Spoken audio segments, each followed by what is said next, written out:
Assalamualaikum warahmatullahi wabarakatuh. Tema pada kesempatan hari ini tentang kisah wanita pelacur dan wanita bercadar oleh Irena Rajiman.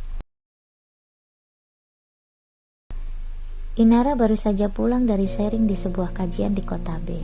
Seperti biasa, ia selalu ditemani oleh suaminya. Dari kota B, mereka akan pulang menuju kota S tempat mereka tinggal. Biasanya mereka melewati kota P, di mana Inara dan suami sering sekali melewati kota P, dan mereka paham bila selepas maghrib akan ada banyak uhti yang berpakaian minimalis dengan bedak tebal dan bibir merah merekah bak kelopak mawar, berjejer di pinggir jalan atau di warung kecil dengan cahaya lampu remang-remang. Mereka biasa melambaikan tangannya pada setiap mobil mewah yang melintas atau motor yang mereka lihat hanya ditumpangi oleh seorang pria. Ya, kalian pasti tahu siapa para uhti itu. Maaf, jangan ada yang protes bila saya memilih menyebut mereka dengan sebutan uhti.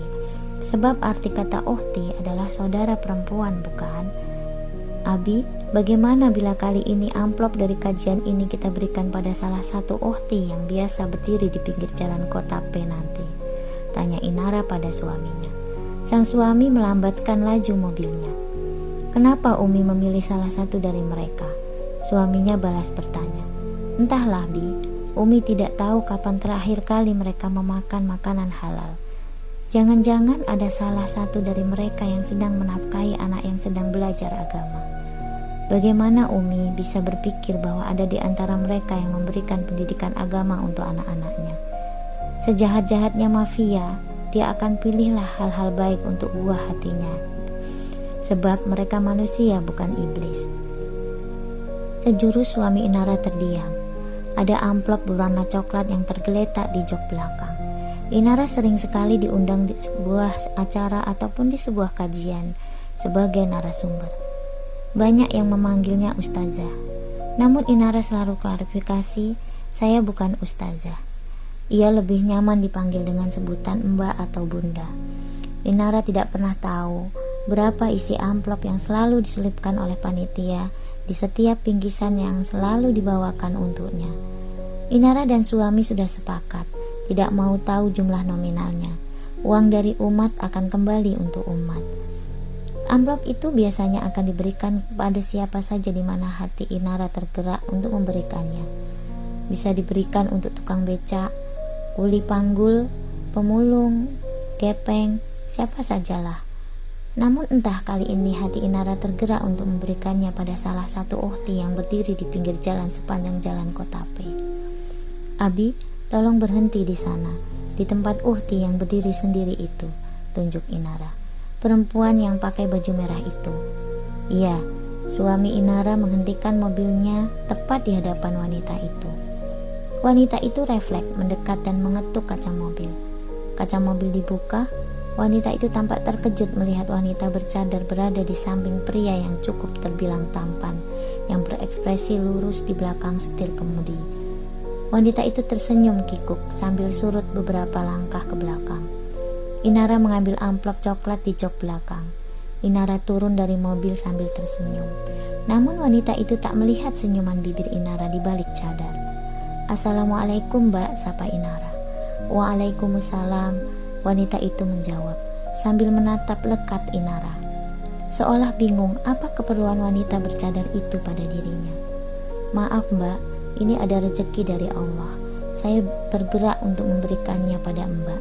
Saya tidak tahu berapa nilai nominalnya, tapi saya berharap rezeki ini akan membawa keberkahan bagi Mbak sekeluarga. Mohon diterima ya Mbak. Inara mengulurkan amplop coklat ke arah wanita itu. Wanita itu tidak segera menerimanya. Apa ini Mbak? Tanyanya pada Inara. Tadi saya baru mengisi kajian di kota B. Ini adalah amplop yang diberikan oleh panitia pada saya. Saya tidak pernah membuka ataupun menggunakan amplop ini. Saya biasa memberikannya pada siapa saja melalui gerakan hati saya. Apakah Mbak tahu siapa saya? Memangnya Mbak siapa? Saya ini wanita jalang Mbak. Begitulah sebutan yang disematkan orang-orang pada manusia seperti saya. Itu adalah uang dakwah. Saya tidak pantas menerimanya. Bawa kembali saja uang itu. Bibir merah wanita itu bergetar saat menjawabnya. Saya juga bukan orang suci, Mbak. Apakah Mbak pikir saya orang baik karena memberikan rezeki ini pada Mbak? Saya ini sama dengan Mbak, di mana hati saya adalah milik pencipta kita dan berada di dalam genggamannya. Saya juga tidak tahu mengapa sang pemilik hati saya mengarahkan saya pada Mbak untuk memberikan amplop ini. Wanita berbedak tebal itu terjongkok, menangis tergugu. Eyeliner yang ia gunakan sampai luntur. Inara mendekat, merengkuh pundaknya. Diraihnya tangan wanita itu, digenggamkannya pada amplop coklat yang ia bawa. Semoga yang ada di dalam amplop ini bisa menjadi pintu rezeki yang barokah bagi Mbak sekeluarga dan mengeluarkan Mbak dari ketidakhalalan selama ini. Saya mohon pamit ya Mbak. Assalamualaikum. Waalaikumsalam, jawabnya, masih dengan terisak. Inara melangkah menuju mobilnya. Sekuat tenaga ia tahan tetesan embun hangat yang sudah menggenang pada telaga matanya. Namaku Amidah. Aku janda yang memiliki 4 orang anak. Aku terjebak sebagai kupu-kupu malam sebab dijual oleh suamiku yang sudah mabuk judi dan miras.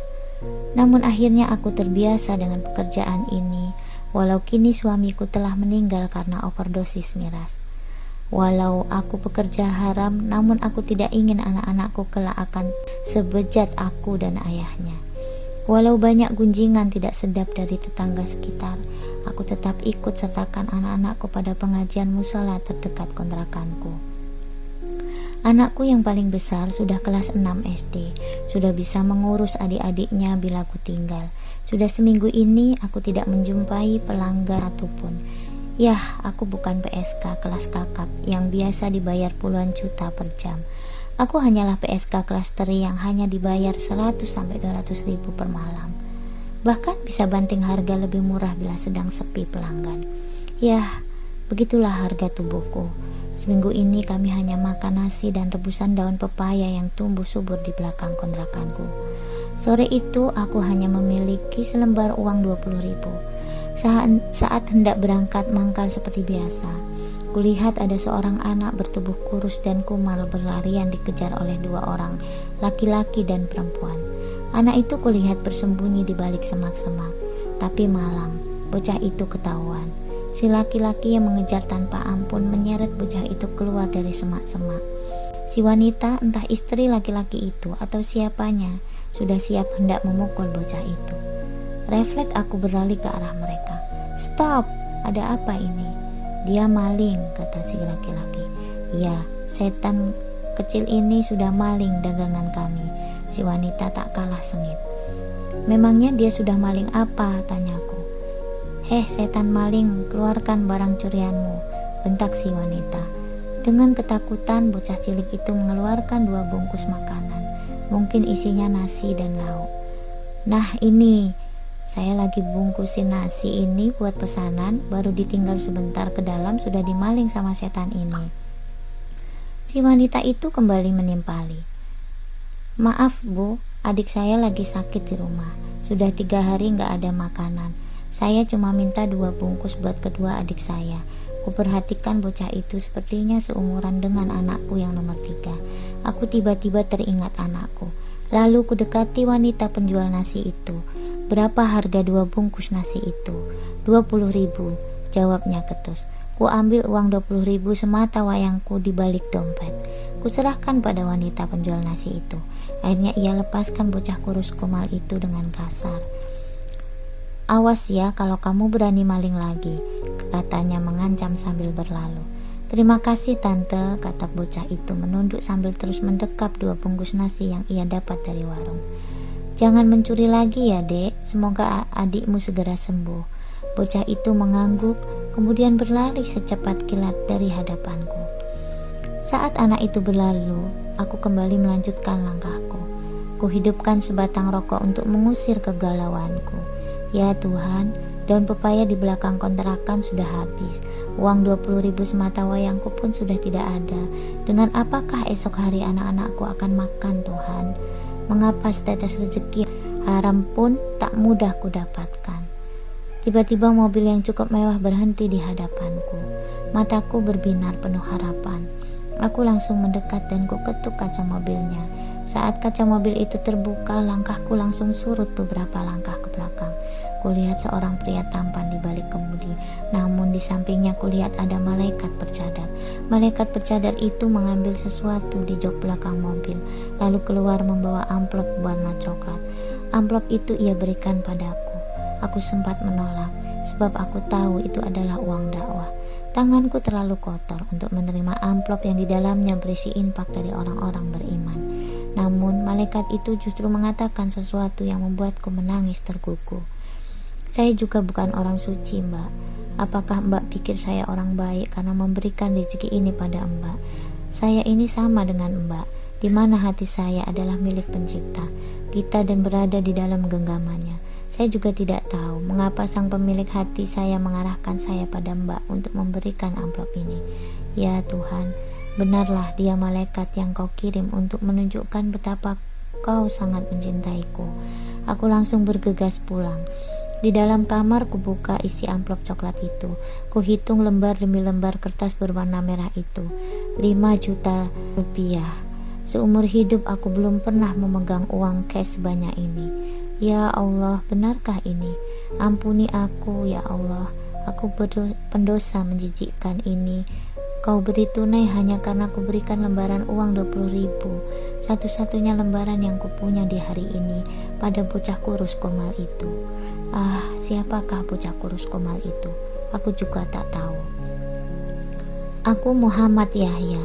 Usiaku 12 tahun. Sejak aku duduk di bangku kelas 4 SD, aku sudah tahu apa yang dikerjakan oleh ayah dan ibuku. Sindiran tetangga sudah tidak asing lagi bagiku. Namun, ibuku seperti tidak ingin kami tahu apa yang sudah ia lakukan bila pulang tengah malam. Ibu selalu berkata padaku, "Yahya, mengajilah yang rajin. Allah Maha Penyayang. Doakan ibu agar Allah mengasihani ibu yang bodoh ini. Ibu banyak salah pada Allah." Aku hanya mengangguk dalam hati. Aku menangis setelah meniduri adik-adikku. Aku selalu melakukan sholat sunnah, taubat, dan witir. Aku minta Allah mengasihani ibu dan membukakan pintu ampunannya bagi ibu.